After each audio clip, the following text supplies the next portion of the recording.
Good morning विद्यार्थी मित्रांनो, चला तर लेक्चरला सुरुवात करूया। बघा, फर्स्ट क्वेश्चन आहे। खालीलपैकी कोणते पीक टोकून लावले जात नाही? तर कोणते पीक टोकून लावले जात नाही? तर बघा, भुईमूग, मका, ज्वारी, घेवडा। तर आपला राईट आन्सर काय ना, ज्वारी। ज्वारी हे पीक टोकून लावले जात नाही, लक्षात ठेवा। भुईमूग, मका, घेवडा हे पीक टोकून लावले जातात। नेक्स्ट बघा, पेरणी करताना कोरड्या मातीत केलेल्या पेरणीस काय म्हणतात? कोरड्या मातीत केलेल्या पेरणीस काय म्हणतात? तर कोरडी पेरणी, दुष्काळी पेरणी, धूळ पेरणी, यापैकी नाही। तर आपला राईट आन्सर काय ना, धूळ पेरणी असे म्हणतात। नेक्स्ट बघा, बी फेकून पेरणी केल्याने खालीलपैकी काय घडते? तर काय घडते? रोपे सारख्या अंतरावर उगवतात, उगवण एकसारखे होते, ओळीतील अंतर सारखे राहते, हेक्टरी बियाणे जास्त लागते। तर बघा, बी फेकून पेरणी केल्यास हेक्टरी बियाणे हे जास्त लागते। आपला 4 नंबर ऑप्शन राईट आन्सर आहे। नेक्स्ट बघा, बैलजोडी नसतानाही पेरणी करावयाची असल्यास खालीलपैकी कोणत्या यंत्राचा वापर करतात? तर कोणत्या यंत्राचा वापर करतात? एका चाड्याचा पाभर, 2 चाड्यांची पाभर, बहुविध टोकन यंत्र, एक फणी टोकन यंत्र। तर आपला राईट आन्सर काय ना, ऑप्शन 3 बहुविध टोकन यंत्र। बैलजोडी नसताना पेरणी करायची असल्यास काय वापरतात? तर बहुविध टोकन यंत्र वापरतात। नेक्स्ट आवश्यक अन्नद्रव्य म्हणजे काय? तर ऑप्शन बघा, वनस्पतीला जास्त लागणारे अन्नद्रव्य, जमिनीत जास्त असलेले अन्नद्रव्य, ज्याच्याशिवाय वनस्पतीची वाढ पूर्ण होऊ शकत नाही अशी अन्नद्रव्ये,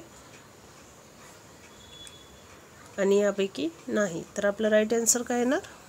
तर आपला राईट आन्सर आहे ऑप्शन 3, ज्याच्याशिवाय वनस्पतीची वाढ पूर्ण होऊ शकत नाही अशी अन्नद्रव्ये म्हणजेच आवश्यक अन्नद्रव्ये। नेक्स्ट बघा, पानांची संख्या कमी केल्याने खालीलपैकी काय घडते? तर काय घडते? पानांची संख्या कमी केल्यास प्रकाश संश्लेषणाचा वेग वाढतो, पाणी जास्त लागते, झाडाला आधार मिळतो, अवर्षणाचा ताण कमी होतो। तर आपला राईट आन्सर काय येणार?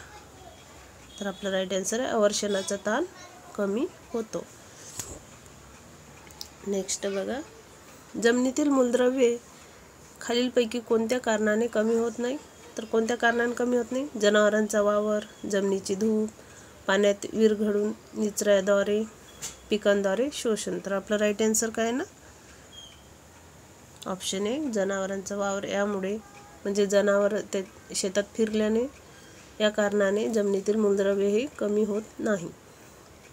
नेक्स्ट बघा, खालीलपैकी कोणते खते सेंद्रिय आहे? तर DAP, muriate of potash, compost, single super phosphate. तर हे सेंद्रिय खत आहे म्हणतात। तर आपलं राईट आन्सर काय ना, कंपोस्ट। कंपोस्ट हे सेंद्रिय खत आहे, लक्षात ठेवा। नेक्स्ट बघा, खालीलपैकी कोणते खत स्फुरदाचा पुरवठा करत नाही? तर कोणते खते स्फुरदाचा पुरवठा करत नाही? तर ऑप्शन बघा, युरिया, मोनो कॅल्शियम फॉस्फेट, डाय कॅल्शियम फॉस्फेट, सेंद्रिय खत। तर आपला राईट आन्सर काय येणार?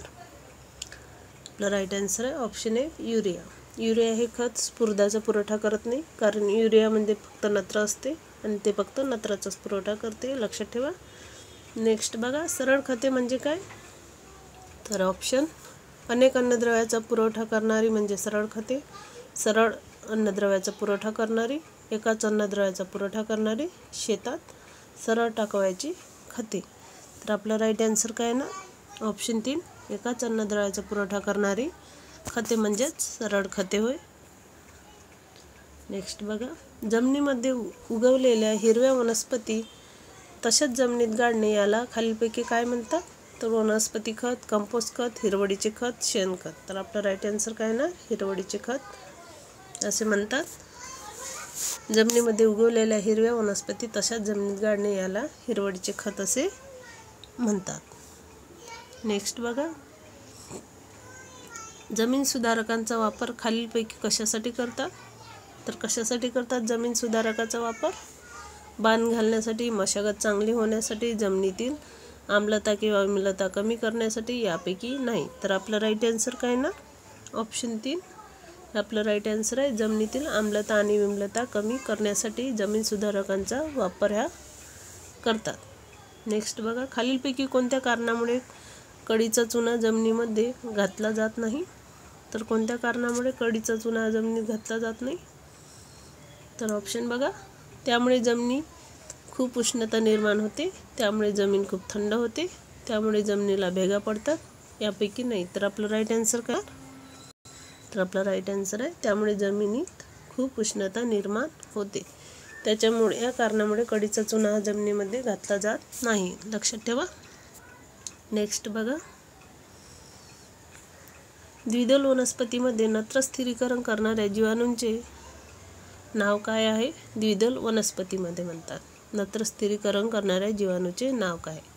तर ऑप्शन बघा, Rhizobium, Azotobacter, blue green algae, Spirogyra. तर आपला राईट आन्सर काय आहे ना? तर आपला राईट आन्सर आहे रायझोबियम. रायझोबियम हे द्विदल वर्गीय वनस्पतीमध्ये नत्र स्थिरीकरण करण्याचे काम करते हे जीवाणू. लक्षात ठेवा. नेक्स्ट बघा, वायूच्या स्वरूपातील मूलद्रव्यांचा व्यय फक्त रिकाम जागा बाबतीतच दिसतो. तर कोणत्या बाबतीत दिसतो? सेंद्रिय खताच्या, स्फुरदाच्या, कॅल्शियमच्या, नत्राच्या. तर आपलं राईट आन्सर काय ना? ऑप्शन 4 नत्राच्या. तर बघा काय होणार ते, वायूच्या स्वरूपातील मूलद्रव्याचा व्यय फक्त नत्राच्या बाबतीतच दिसतो. नेक्स्ट बघा, गिरीपुष्पाच्या पानांचा उपयोग कशासाठी करतात? तर कशासाठी करतात गिरीपुष्प या झाडाच्या पानांचा उपयोग? तर कंपोस्टसाठी, शेणखतासाठी, चाऱ्यासाठी, हिरवळीच्या खतासाठी. तर आपला राईट आन्सर काय आहे ना? हिरवळीच्या खतासाठी. तर गिरीपुष्पाच्या पानाचा उपयोग हा हिरवळीच्या खतासाठी करतात. नेक्स्ट बघा, साधारणपणे पिकाच्या सुमारे 80% मूळच्या कोणत्या थरात असतात? साधारणपणे पिकाच्या 80% मुळे हे कोणत्या थरात असतात? 15 ते 30 सेंटीमीटर, 31 ते 45 सेंटीमीटर, 46 ते 60 सेंटीमीटर, 61 ते 45 सेंटीमीटर. तर आपलं राईट आन्सर काय ना? ऑप्शन 1 15 ते 30 सेंटीमीटर. सर्वसाधारणपणे पिकाची मुळे ही 15 ते 30 सेंटीमीटर थरात असते 80% पिकांचे. नेक्स्ट बघा, फळबागांसाठी कोणत्या पद्धतीने पाणी देतात? तर कोणत्या पद्धतीने पाणी देतात फळबागांसाठी? तर ऑप्शन बघा, मोकाट, सारे, सरी, आडे. तर आपलं राईट आन्सर काय ना? आडे पद्धतीनं. फळबागांसाठी आडे पद्धतीनं पाणी देतात. नेक्स्ट बघा, ऊस व कापूस पिकाला कोणत्या पद्धतीने पाणी देणे जास्त योग्य राहील? तर कोणत्या पद्धतीने पाणी देणे योग्य राहील ऊस व कापूस पिकाला? ठिबक, आडे, मोकाट, फवारा सिंचन. तर आपलं राईट आन्सर काय ना? ऊस व कापूस पिकाला म्हणतात तर ठिबक सिंचन हे आवश्यक आहे, म्हणजे जास्त फायद्याचे किंवा योग्य राहील. नेक्स्ट बघा, समपातळीत सरीतून पाणी देण्याची पद्धत कोणत्या पिकासाठी लोकप्रिय आहे? समपातळीत सरीतून. तर ऑप्शन बघा, गहू, हरभरा, तूर, रब्बी, ज्वारी. तर आपला राईट आन्सर काय येणार? तर आपला राईट आन्सर आहे ऑप्शन 1 गहू. समपातळीत सरीतून पाणी देण्याची पद्धत ही गहू या पिकासाठी लोकप्रिय आहे. लक्षात ठेवा, गहू पिकासाठी समपातळीत सरीतून पाणी देणे ही पद्धत. नेक्स्ट बघा, ऊस पिकात लांब सरी पद्धत असेल आणि पाणी टंचाई असेल तर काय करावे? तर काय करावे? ऊस पिकात लांब सरी पद्धत असेल आणि पाणी टंचाई असेल तर ऑप्शन बघा, फवाऱ्याचा वापर करावा, एका आड एक सरीत पाणी द्यावे, आडे पद्धत वापरावी, वरील सर्व. तर आपलं राईट आन्सर काय येणार? ऑप्शन 2 एका आड एक सरीत पाणी द्यावे. एका आड एक सरीत पाणी द्यावे म्हणजे एक सरी सोडून दुसऱ्या सरीत असं पाणी द्यावे, हे आपला राईट आन्सर आहे. नेक्स्ट बघा, सर्वसाधारणपणे पिकांच्या वाढीसाठी कोणता सामू चांगला असतो? तर विम्लधर्मी, आम्लधर्मी, उदासीन, हे सर्व. तर आपलं राईट आन्सर काय येणार? तर आपलं राईट आन्सर आहे ऑप्शन 3 उदासीन. सर्वसाधारण पिकांच्या वाढीसाठी उदासीन सामू हा चांगला असतो. लक्षात ठेवा. नेक्स्ट बघा, जमिनीचे तापमान कसे वाढविता येते? जमिनीत जास्तीत जास्त पाणी सोडून, जमिनीत जास्तीत जास्त खते टाकून, जमिनीचा जास्तीत जास्त भाग सूर्याच्या उष्णतेला उघडा करून, जमिनीचा जास्तीत जास्त भाग सूर्याच्या उष्णतेपासून झाकून. तर आपला राईट आन्सर काय येणार? जमिनीचा जास्तीत जास्त भाग सूर्याच्या उष्णतेला उघडा करून, म्हणजे उन्हाळ्यात पूर्ण वखरणी वगैरे ते करून जमीन तशीच टाकणे किंवा उन्हात टाकणे, त्यालाच म्हणतात सूर्याच्या उष्णतेला जमीन उघडी करणे. या पद्धतीने जमिनीचे तापमान वाढविता येते. नेक्स्ट बघा, जमिनीत हवा खेळती राहिल्याने खालीलपैकी काय घडते? तर काय घडते? जमिनीत हवा खेळती राहिल्याने खतांचा निचरा होतो, मुळे उघडी पडतात, मुळे गुदमरतात, मुळे शोषण चांगल्या प्रकारे करू शकतात. तर ऑप्शन 4 मुळे शोषण हे चांगल्या प्रकारे करू शकतात जमिनीत हवा खेळती राहिल्याने. नेक्स्ट बघा, खालीलपैकी कोणती गोष्ट मशागतीमुळे घडत नाही? तर कोणती गोष्ट मशागतीमुळे घडत नाही? तर ऑप्शन बघा, जमिनीत हवा खेळती राहणे, तणांचे नियंत्रण करणे, कीटकांचा करणे, रासायनिक खतांचा पुरवठा करणे. तर आपलं राईट आन्सर काय ना? तर आपलं राईट आन्सर आहे ऑप्शन 4 रासायनिक खताचा पुरवठा करणे. नेक्स्ट बघा, पूर्व मशागत म्हणजे काय? तर शेताच्या पूर्व दिशेला केलेली मशागत, कापणीपूर्वी केलेली मशागत, पेरणी केलेली मशागत, पेरणीपूर्वी केलेली मशागत आणि पेरणीनंतर केलेली मशागत. तर पूर्व मशागत म्हणजे सर्वांना माहीतच असणार की पेरणीपूर्वी केलेली मशागत म्हणजे पूर्व मशागत होय.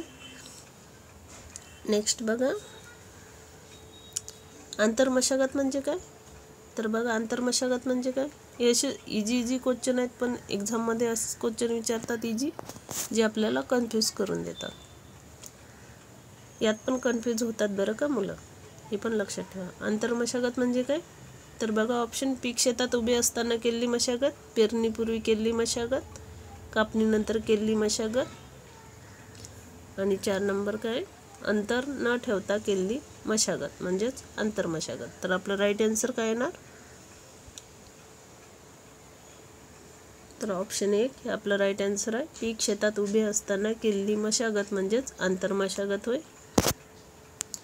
नेक्स्ट बघा, जमीन मोकळी किंवा सैल केल्यावर तिचे आकारमान बघा ऑप्शन वाढते, कमी होते किंवा कमी किंवा जास्त होत नाही, यापैकी नाही. तर आपलं राईट आन्सर काय ना? तर आपलं राईट आन्सर आहे 1.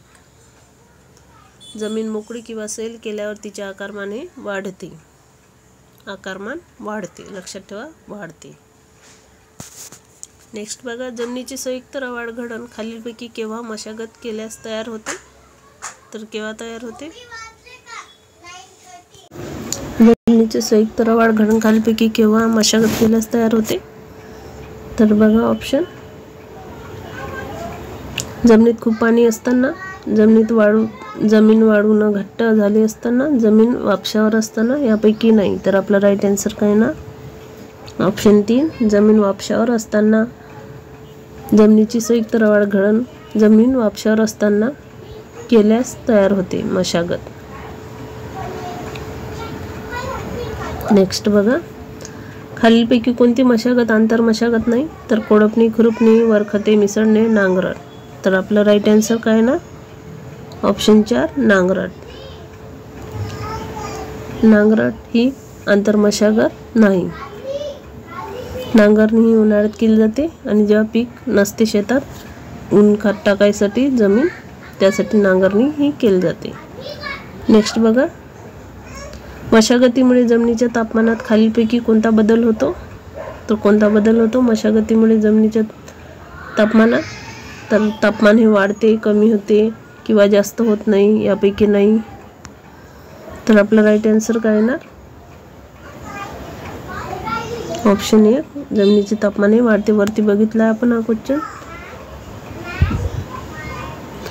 नेक्स्ट बघा, मशागतीमुळे जमिनीची पाणी धरून ठेवण्याची व निचऱ्याची क्षमता यात काय बदल होते? तर दोन्ही योग्य प्रमाणात राहते, दोन्हीचे प्रमाण अयोग्य होते, दोन्हीतही बदल होत नाही, यापैकी नाही. तर आपलं राईट आन्सर काय ना? ऑप्शन 1 दोन्हीचे प्रमाण योग्य प्रमाण राहते. मशागतीमुळे जमिनीची पाणी धरून ठेवण्याची व निचऱ्याची क्षमता ही दोन्ही योग्य प्रमाणात राहते. नेक्स्ट बघा, मशागतीमुळे जमिनीच्या कोणत्या गुणधर्मात बदल होतो? तर कोणत्या गुणधर्मात बदल होतो मशागतीमुळे जमिनीच्या? तर रासायनिक, भौतिक, अधिभौतिक, यापैकी नाही. तर आपलं राईट आन्सर काय ना? ऑप्शन 2 भौतिक. मशागतीमुळे जमिनीच्या भौतिक गुणधर्मात बदल होतो. नेक्स्ट बघा, शेती व्यवसायाच्या एकंदर खर्चापैकी किती टक्के खर्च मजुरीवर होतो? तर किती टक्के खर्च मजुरीवर होतो शेती व्यवसायाच्या एकंदर खर्चापैकी? तर 10%, 25%, 85%, 75%. तर आपला राईट आन्सर काय येणार?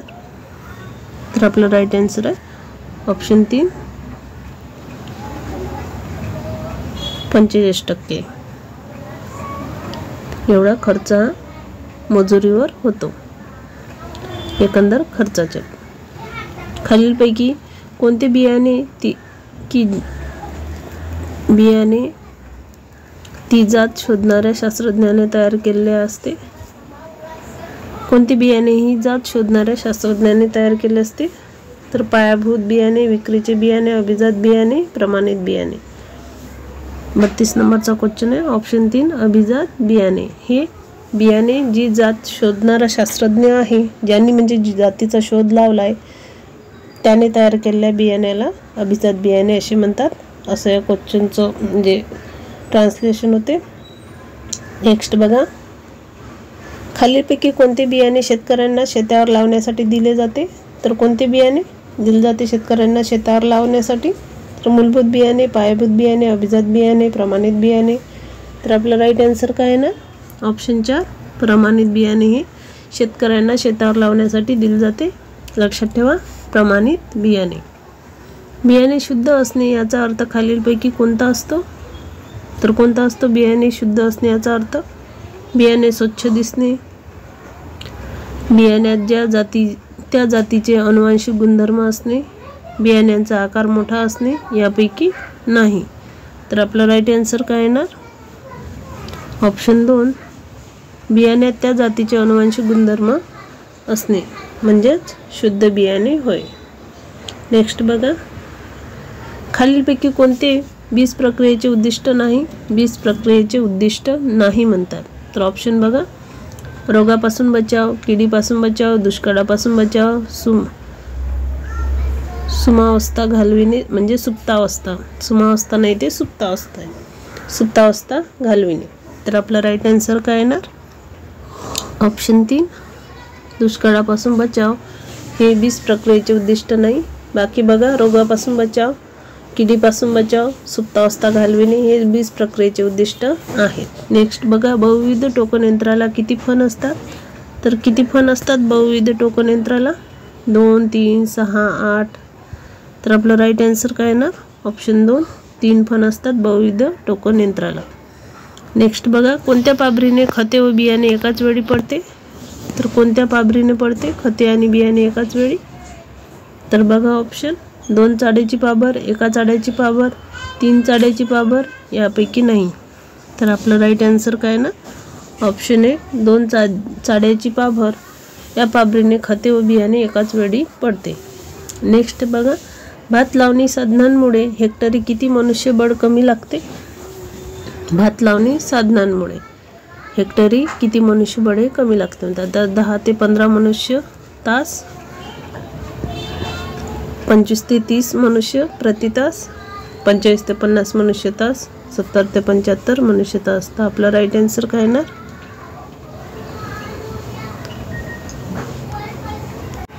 तर बघा, आपला राईट आन्सर आहे 25 ते 30 मनुष्य तास. तर किती लागते? 25 ते 30 मनुष्य तास लागते. खालीलपैकी कोणत्या पिकाची रोपे पुनर्लागवडीने लावतात? तर कोणत्या पिकाची रोपे पुनर्लागवडीने लावतात? तर बघा ऑप्शन, खालीलपैकी भुईमुग, मका, भात, ज्वारी. तर आपला राईट आन्सर काय ना? भात. भात पिकाचे रोपे पुनर्लागवडीनेही लावतात. नेक्स्ट बघा, खालीलपैकी कोणता घटक जमिनीच्या उत्पादकतेवर परिणाम करत नाही? तर कोणता घटक हा जमिनीच्या उत्पादकतेवर परिणाम करत नाही? बघा ऑप्शन, जमिनीचे घडण, जमिनीमधील अन्न घटक, जमिनीमधील जैविक घटक, जमिनीचे क्षेत्रफळ. तर आपला राईट आन्सर काय येणार? तर 10 नंबरचा क्वेश्चन आहे. आपला राईट आन्सर आहे ऑप्शन 4, जमिनीचे क्षेत्रफळ. जमिनीचे क्षेत्रफळ हा घटक जमिनीच्या उत्पादकतेवर परिणाम करत नाही. नेक्स्ट बघा, जमिनीचा पोत हा ऑप्शन बघा, कधी बदलता येत नाही, मशागतने बदलतो, खतांनी बदलतो, यापैकी नाही. तर आपलं राईट आन्सर काय ना ऑप्शन 2 मशागतने बदलतो जमिनीचा पोत. लक्षात ठेवा. नेक्स्ट बघा, खालीलपैकी जमिनीचा मशागतने बदलणारा गुणधर्म कोणता आहे? तर जमिनीचा सामू, जमिनीची संरचना, जमिनीचा पोत, जमिनीची विद्युत वाहकता. तर आपलं राईट आन्सर काय आहे ना? तर आपलं राईट आन्सर आहे ऑप्शन 1 जमिनीचा सामू. खालीलपैकी जमिनीचा सामू हा मशागतने बदलणारा गुणधर्म आहे. नेक्स्ट बघा, भूमी उपयोगिता वर्गीकरणातील कोणत्या वर्गात अतिधूप झालेल्या व खडक उघडा पडलेल्या जमिनी आढळतात? तर कोणत्या वर्गात आढळतात?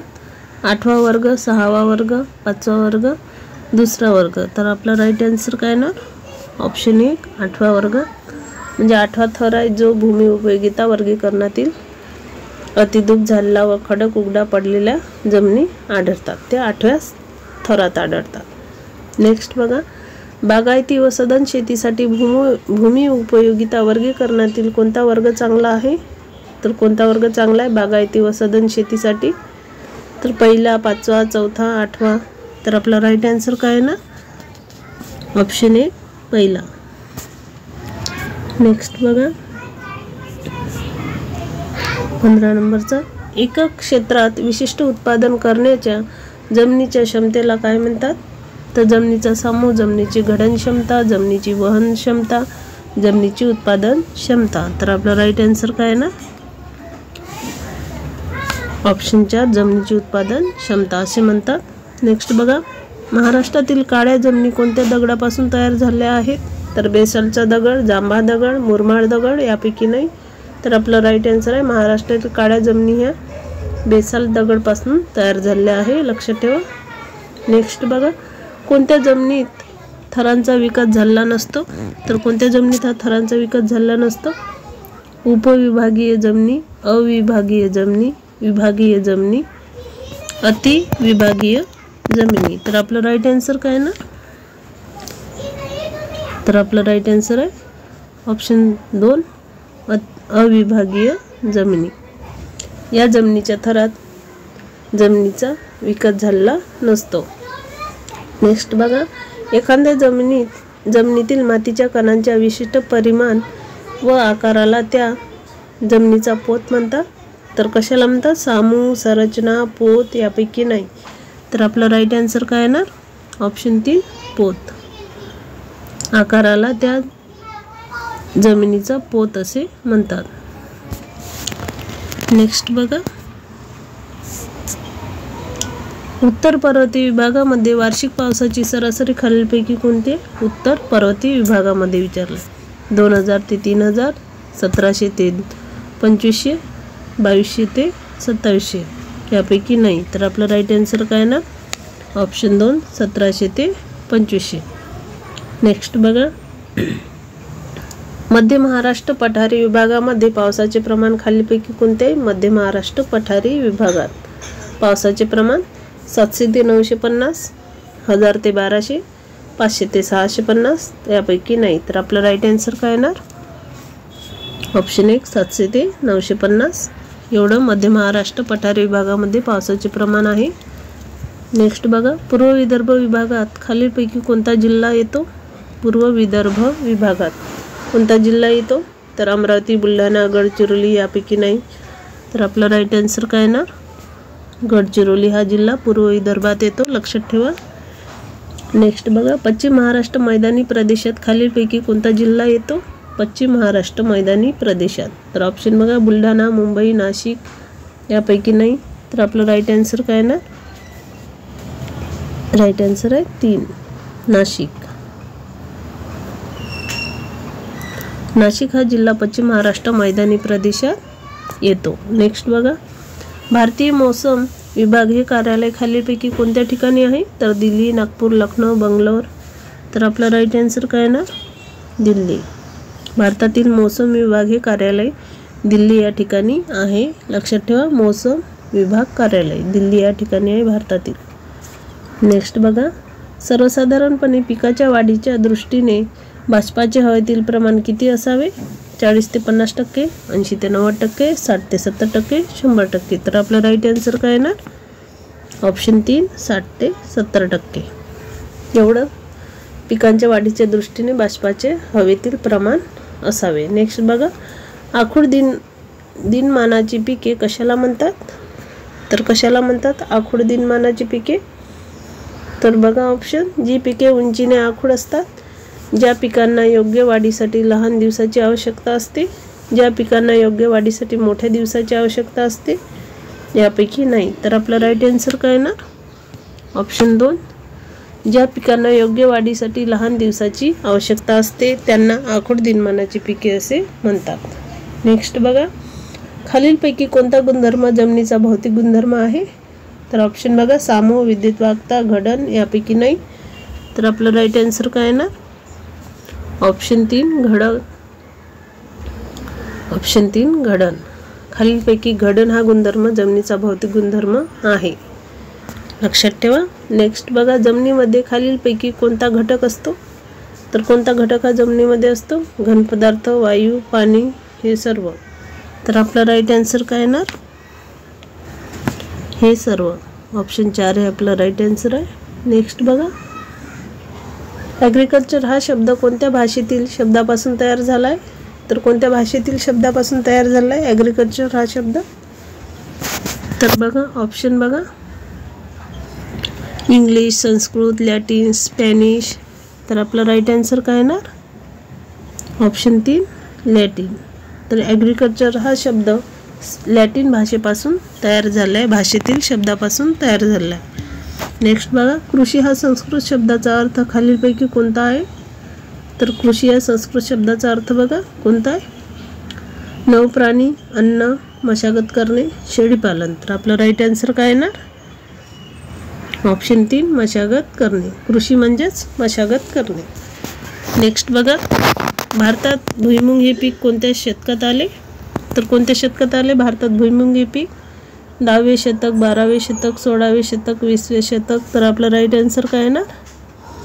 ऑप्शन 3 16वे शतकात भुईमुग हे भारतात पीक आले. नेक्स्ट बघा, कृषीशास्त्र हे तत्वतः खालीलपैकी कोणते शास्त्र आहे? तर कोणते शास्त्र आहे? निरुपयोगी, व्यवहार उपयोगी, मूलभूत, रसायन. तर आपलं राईट आन्सर काय ना? ऑप्शन 2 व्यवहार उपयोगी म्हणजे व्यावहारिक शास्त्र आहे. लक्षात घ्या. खालीलपैकी कोणते शास्त्र मूलभूत शास्त्र आहे? तर कृषी वनस्पतीशास्त्र, कृषी कीटकशास्त्र, मानसशास्त्र, कृषी विकास शास्त्र. तर आपलं राईट आन्सर काय ना? ऑप्शन 1 मूलभूत शास्त्र कोणते आहे? तर कृषी वनस्पती शास्त्र हे मूलभूत शास्त्र आहे. लक्षात घ्या. खाली नेक्स्ट बघा, खालीलपैकी कोणत्या कारणामुळे अत्यंत महत्त्वाचे आहे? खालीलपैकी कोणत्या कारणामुळे अत्यंत महत्त्वाचे आहे? तर कोणते कारण अत्यंत महत्त्वाचे आहे? बघा, ते वातावरणाबद्दल माहिती देते, ते पिकांबद्दल माहिती देते, ते मशागतच्या पद्धतीबद्दल माहिती देते. 1 2 3 या सर्वांचा समन्वय घडून पीक उत्पादन वाढ.